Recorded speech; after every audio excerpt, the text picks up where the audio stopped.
En cambio, concuerda exactamente con lo que predeciría un creacionista. Parecería como si nosotros mismos lo hubiéramos escrito, cuando en realidad lo afirman las principales autoridades del evolucionismo.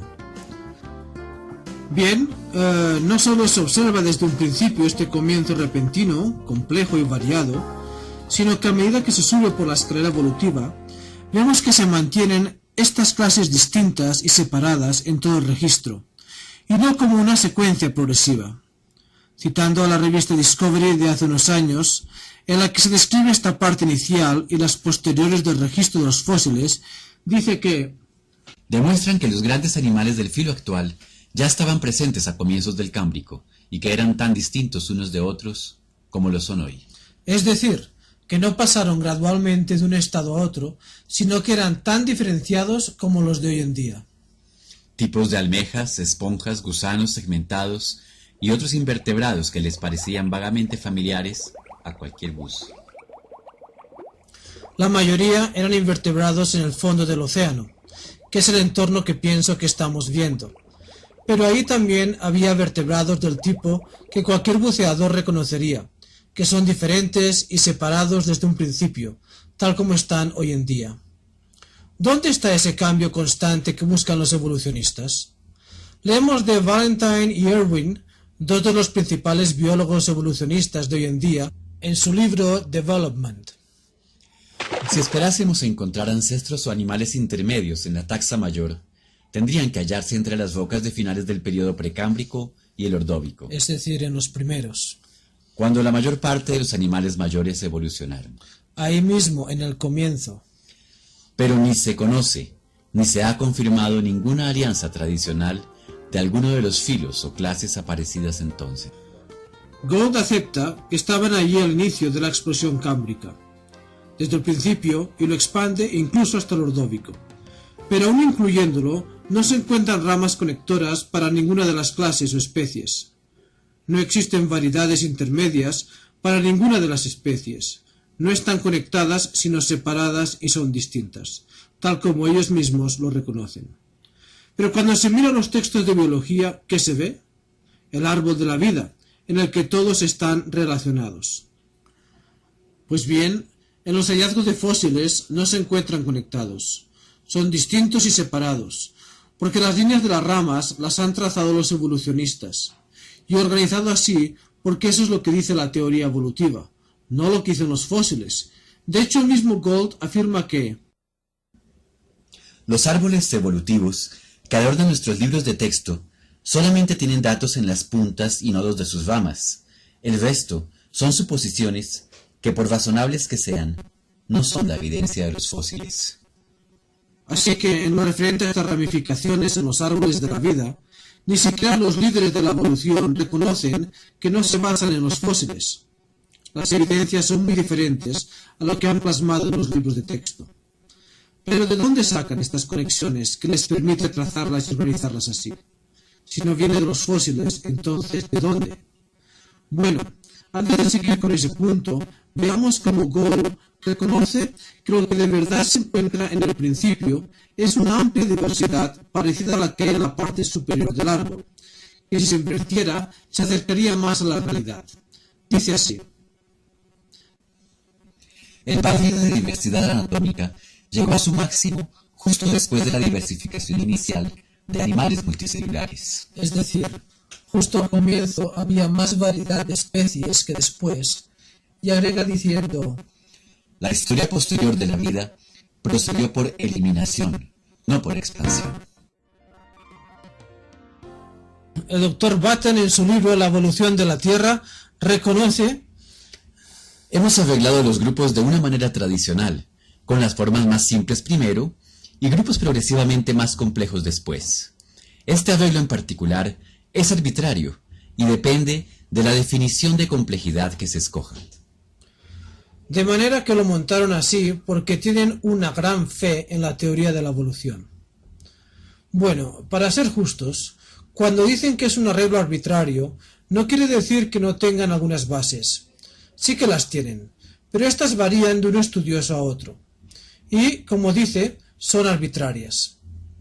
El principio básico que les guía es el de que las cosas se parecen, dando a entender que las cosas cuando se parecen es porque están relacionadas y mientras menos se parecen, más lejos están de su ancestro común. Así es como construyen este árbol. Juntan las cosas que se parecen y ¡catapum! Comparando similitudes arman el árbol de la evolución, a pesar de que en el registro fósil se encuentran las especies diferenciadas. Bien, si miramos el historial fósil, encontramos que existen similitudes, ¿verdad? Lo cual es innegable. Y cuando hablamos de fósiles tenemos que hablar de similitudes si queremos analizar alguna cosa. De lo contrario, solo vamos a tener billones de rocas y piedras muertas. Por eso se organizan por semejanzas. ¿O acaso quién puede negar el parecido entre un hombre y un mono? No creo que alguien honesto lo pueda hacer. La pregunta es, ¿por qué son similares? El hecho de que exista una interpretación no significa que no haya otras o incluso mejores. Cuando observamos un conjunto de casas parecidas, por ejemplo, vemos similitudes, pero no porque sean primas, ¿verdad? La genética común no sería una muy buena explicación. En este caso, la mejor sería un diseñador común. De igual forma, cuando miramos a la naturaleza, vemos diseños que pienso son indicio de que hay un diseñador común. Eso también puede explicar las similitudes. A medida que miramos más de cerca las semejanzas en el mundo real, vemos una clara ventaja en esta última explicación. Estas similitudes aquí, digamos que de manos de mamíferos, se supone que son resultado de la genética como consecuencia de haber heredado genes comunes, pero según la genética eso no es así. Sir Gavin de Beer, una de las principales autoridades en este campo, menciona en el Oxford Biology Reader que ahora es evidente que el orgullo con que se asumía que la herencia de estructuras homólogas de un ancestro común explicaba la homología está fuera de lugar.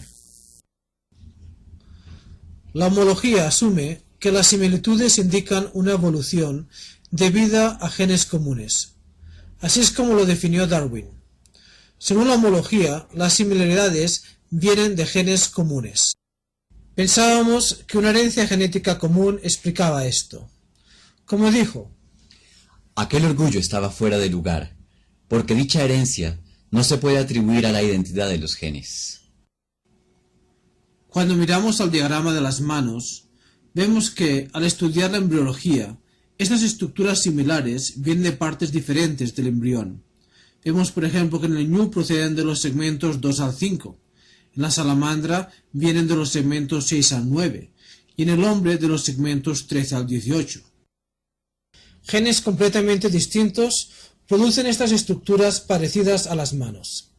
Y De Beer dice, no, eso no es así, no hay tal cosa como genes homólogos, y continúa diciendo, el intento de encontrar genes homólogos se ha abandonado por inútil. Pero si esta similitud no es genética, ya que no viene de genes comunes, debemos buscar alguna otra explicación, y creo que tenemos otra, ya que el argumento evolucionista empieza a fallar en estas comparaciones. Parecido es el argumento que vemos en la mayoría de los libros de texto de hoy en día, que empezó hace unos 100 años con un tal Haeckel, que dibujó similitudes en los embriones. En la parte superior de este dibujo vemos una variedad de organismos con obvias semejanzas en el principio del desarrollo embrionario, pero que a medida que se desarrollan, el pez, la salamandra, el cerdo, el pollo y el hombre empiezan a diferenciarse, pero comienzan siendo muy similares, y dice que esto prueba el origen común. Ese fue uno de los argumentos más impresionantes, según Darwin, para su teoría. Desde entonces ha estado presente en muchos libros de texto, a pesar de no ser así.